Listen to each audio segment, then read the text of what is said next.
तो future doctors ready for ultimate challenge.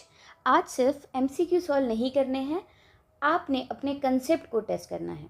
Rules बहुत simple हैं। जैसे ही स्क्रीन पर क्वेश्चन आए, मेरे आंसर एक्सप्लेन करने के पहले ही आपको अपना आंसर डिसाइड कर लेना है।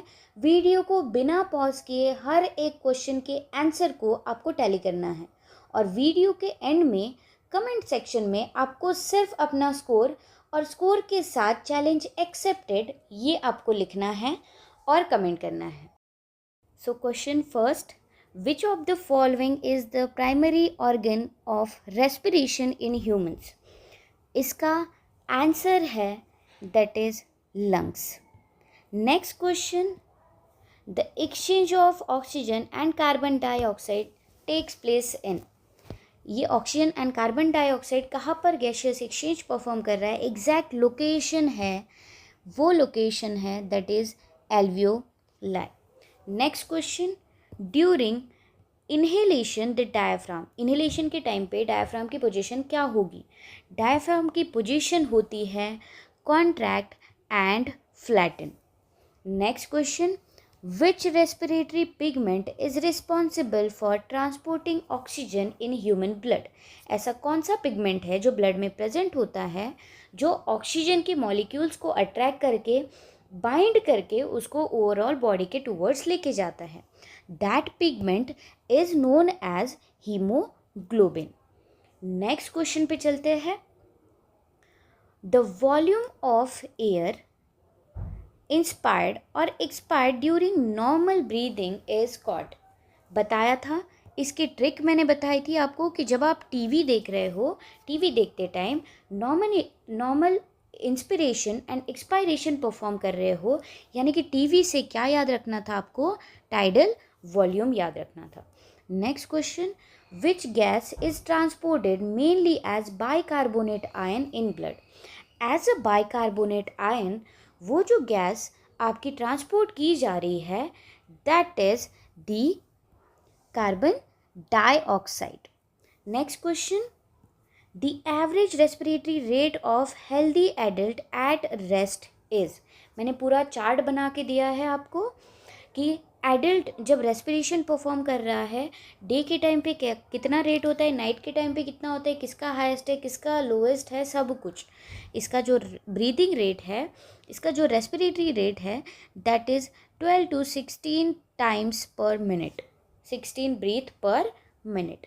Next question, which of the following structure prevent food from entering the trachea? ऐसा कौन सा स्ट्रक्चर है जो विंड पाइप में फूड की एंट्री से प्रिवेंट कर रहा है? यानी कि ये है विंड पाइप, ये है फूड पाइप, तो यहाँ पर ऐसा कौन सा स्ट्रक्चर है जो विंड पाइप के अंदर फूड की एंट्री को अलाउ नहीं कर रहा है? That structure is known as epiglottis. Next question, oxygen is transported in blood mainly in? अब ऑक्सीजन जो ब्लड के अंदर ट्रांसपोर्ट किया जा रहा है वो किसके साथ? कंबाइन फॉर्म में ट्रांसपोर्ट किया जा रहा है। That form is known as oxy haemoglobin, यानी कि कंबाइंड विथ हीमोग्लोबिन। जब ये हीमोग्लोबिन ऑक्सीजन के साथ कंबाइन हो जाता है तो उसको बोलते हैं oxy haemoglobin. Next question, the functional unit of lungs is? Lungs के फंक्शनल यूनिट जो होते हैं वो होते हैं alveoli. Next question, the exchange of gases between blood and tissue is called? जहाँ पर ब्लड एंड टिश्यू के बीच में जो गैशियस एक्सचेंज परफॉर्म हो रहा है that gaseous exchange is known as internal respiration. Next question, which of the following has the highest affinity, highest binding power towards the hemoglobin? Haemoglobin के towards highly binding power अगर किसी की होती है that is carbon monoxide. इसकी binding power होती है बेटा 200 से 250 टाइम्स। सबसे ज़्यादा ऑक्सीजन से ज़्यादा बाइंडिंग पावर कार्बन मोनोऑक्साइड की होती है। Next question, which of the following is not a part of conducting zone. दो पार्ट्स होते हैं, एक होता है कंडक्टिंग जोन, एक होता है रेस्पिरेटरी जोन। इसमें पूछा गया है कंडक्टिंग जोन, वो भी कौन सा पार्ट कंडक्टिंग जोन में नहीं आता है। कंडक्टिंग जोन में सिर्फ और सिर्फ गैसेस ट्रैवल कर रही है, एक्सचेंज नहीं हो रहा है।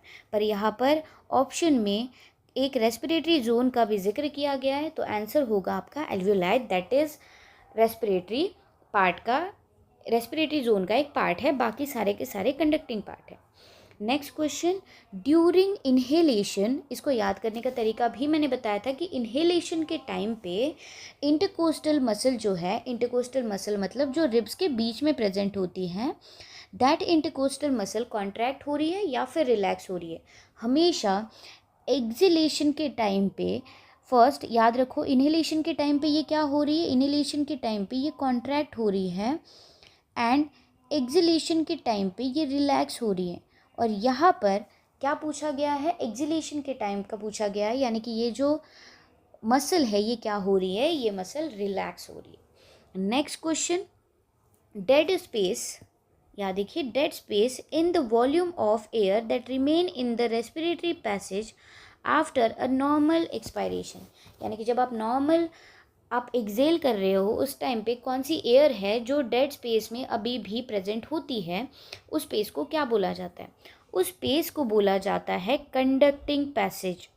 कंडक्टिंग पैसेज में जब आप एक्सपायर कर रहे हो तो कुछ अमाउंट ऑफ गैस वहाँ पर बच जाती है, that is known as dead space.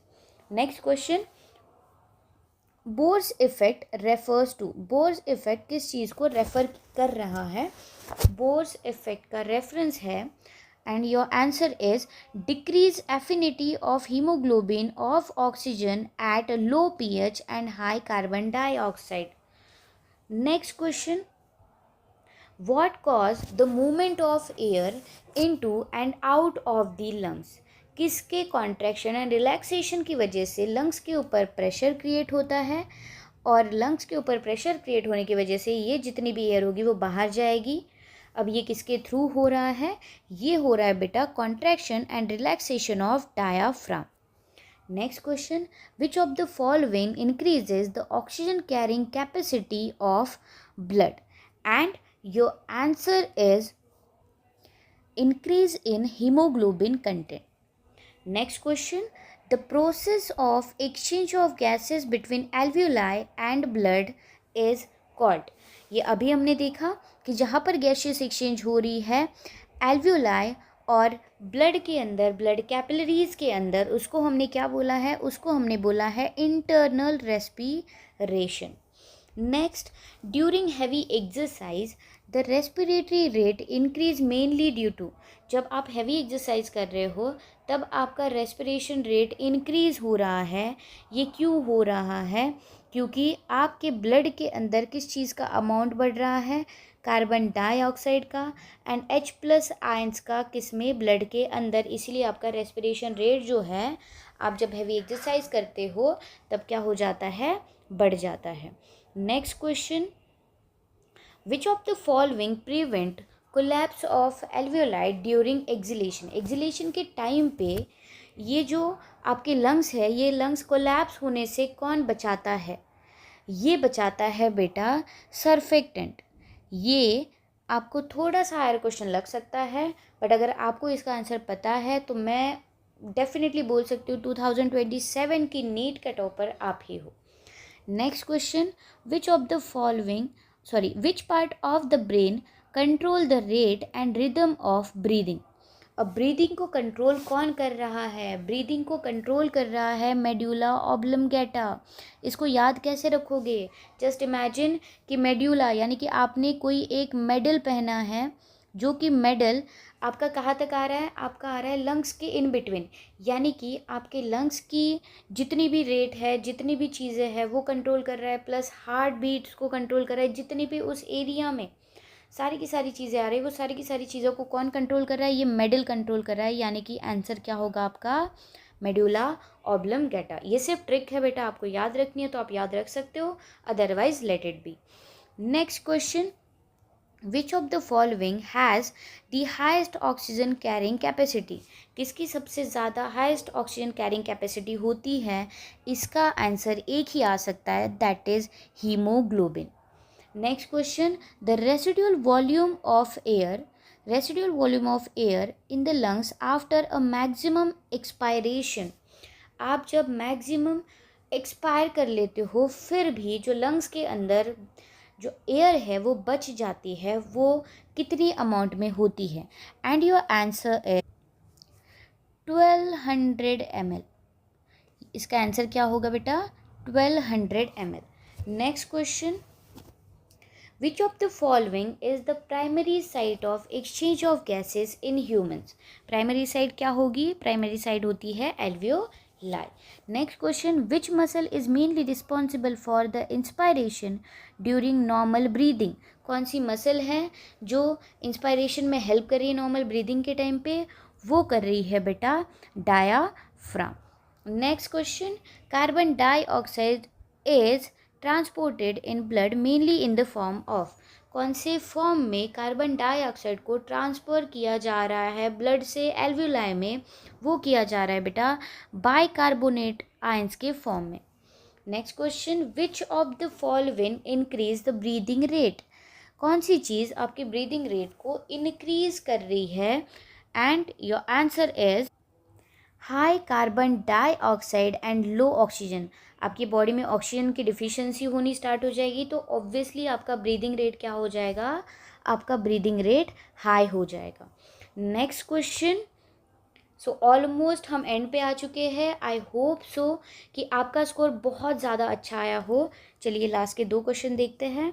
Which of the following protect the lungs from the mechanical injury and help in their smooth movement during expiration, यानी कि लंग्स की ऐसी कौन सी मसल है जो मैकेनिकल इंजरी से प्रोटेक्ट कर रही है और स्मूथ मूवमेंट परफॉर्म कर रही है ड्यूरिंग रेस्पिरेशन, कौन सी होती है, क्या आपको पता है, क्या वो प्लूरल मेम्ब्रेन है, पेरिकार्डियम, बेटा कार्डियम वर्ड है, cardium word is related to किससे, अपने हार्ट से, एंडोकार्डियम भी अपने हार्ट से है, तो क्या वो पेरिटोनियम है या फिर वो प्लूरल मेम्ब्रेन है, and your answer is pleural membrane.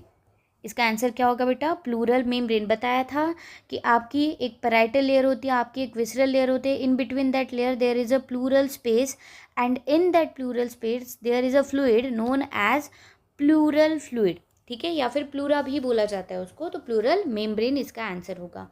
Last question, अब आपको कमेंट करना है और कमेंट के साथ आपको क्या करना है, कमेंट में आपको मेंशन करना है challenge accepted with your score, that is 29 out of 30, 30 out of 30। मैं प्रे करूँगी कि आपका 30 आउट ऑफ 30 ही स्कोर आए। Last question, which pigment in red blood cell bind with oxygen to form haemoglobin, बेटा नाम में ही है, यहाँ पर ऑक्सी है, यहाँ हीमोग्लोबिन है, तो कौन बाइंड कर रहा होगा, ये बाइंड करता है haemoglobin. So thank you so much challenge accept करने के लिए। अब आपकी बारी है कमेंट करने की। नेक्स्ट जो वीडियो आएगा वो इससे भी ज़्यादा टफ क्वेश्चन आएंगे, जो एडवांस वीडियो होगा, एडवांस MCQs होंगे। सो से stay tune and subscribe my channel. Thank you so much.